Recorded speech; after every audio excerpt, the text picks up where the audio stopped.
I am a former newspaper journalist. I am the son of a newspaper journalist. I am in constant consciousness of how few people who have worked for British newspapers and who have ink in their blood have been open and honest about how awful their influence upon the body politic in this country has become.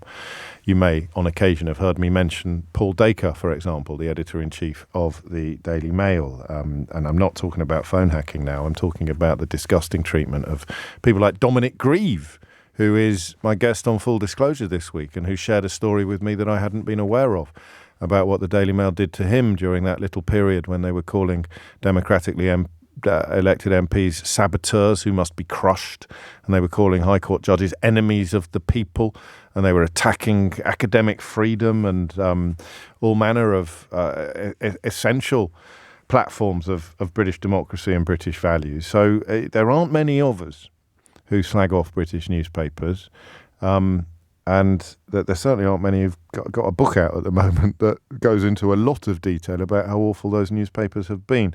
But that I'm mentioning all of that partly to plug the book, How They Broke Britain, at least 3 chapters on precisely the mess that British newspapers have inflicted upon the population. But there's one vote in already for an hour-long monologue. Keith, I've told you to stop texting the programme. I know how much you enjoy me speaking uninterrupted on a subject, but I don't know if it's fair upon everybody else. I also know that when phone hacking first became a phrase with which the British public was becoming familiar, you didn't really like talking about it. I mean, I should probably caveat that with the fact that the audience for this programme was about a fifth of the size of what it is now, but I don't think that's the point. There are lots of things that you can tell whether people are going to be talking about it or not. I'm also getting messages. My phone is pinging from people either involved in or adjacent to a variety of the cases that are currently being talked about. 6 minutes after 12 is the time. But I think today is different, and I think it's about Prince Harry in the first instance rather than newspapers. And I think that if you are honest with yourself, you will now begin to understand why Prince Harry has come under such vitriolic and sustained attack from the most influential media outlets in this country. I think that many people who are decent members of the public, as opposed to this profession, must be realizing that they have been sold an almighty and hideous pup. Because that thing Evan Harris said there about newspapers writing articles about Prince Harry, people raging endlessly about Prince Harry and his wife without revealing that they were involved in or implicated in cases, court cases, allegations of criminal misdeeds that Prince Harry was bringing to court. Do you imagine if I weighed in on someone on this programme without mentioning to you that they were currently engaged in legal action that could see me in very, very serious trouble? Imagine all the times you've heard me be critical of, I don't know, Nadine Dorries, say, for being such an awful, awful politician and profoundly unpleasant human being. Imagine if I'd done all of that to you and then you found out that actually she was suing me for something that I had actually done. And I'd never mentioned it to you once. Or you know, I'd been a fully paid up member of an empire that was being sued by Prince Harry, either as a former executive or editor on the Daily Mirror or the News of the World or the Sun or whatever it had been. And I had been attacking this person without telling you that everybody in my contacts book, all of my former colleagues and friends, were absolutely terrified of where these cases might lead. So that today is a really, really important observation to make, I think. 8 minutes after 12 is the time. I don't know if I can do a phone in on the question of whether or not you would like to say sorry to Prince Harry. I'm quite tempted because the vitriol about social media, just following where legacy media has led, the vitriol has been extraordinary. And they were stealing his private information from his phone.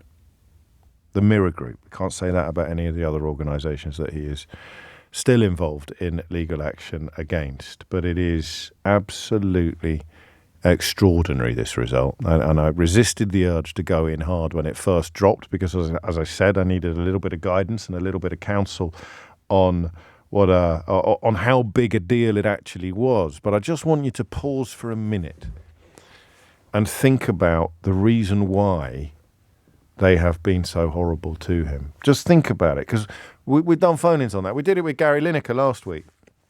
Do you remember? So why does Gary Lineker boil, I think it was on Monday actually, boil the Gamini urine of this country in such a vicious and in such a violent way?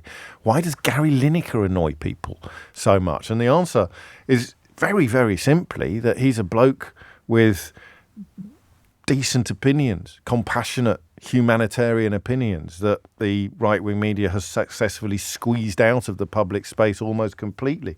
So someone with a big platform comes along and speaks up in favour of decency, humanity and compassion. It makes them feel ashamed and ugly and disgusting, and so they're desperate to silence him. Harry's that times 10. So you take that, times it by 10, because he is bringing the fight to their doorstep. And I do believe that an awful lot of the treatment that he's received over the last few years has been designed to try to persuade him to stop. I know that he believes this, to bully him into silence. If you think what you've been through so far is bad, you better just take a look at this. Oh, and by the way, nice wife you've got there. Be ashamed if something happened to her. That's how bad it is. That is what they've done. That is what they've done.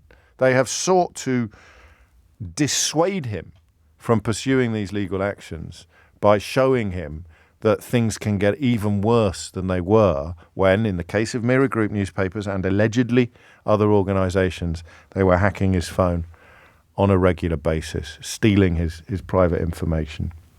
I'll tell you a story about another victim of phone hacking, and I don't think I can name them because I'm not sure what the precise situation was upon settlement. But I know for a fact that one famous woman believed that her own sister was selling stories about her to a newspaper.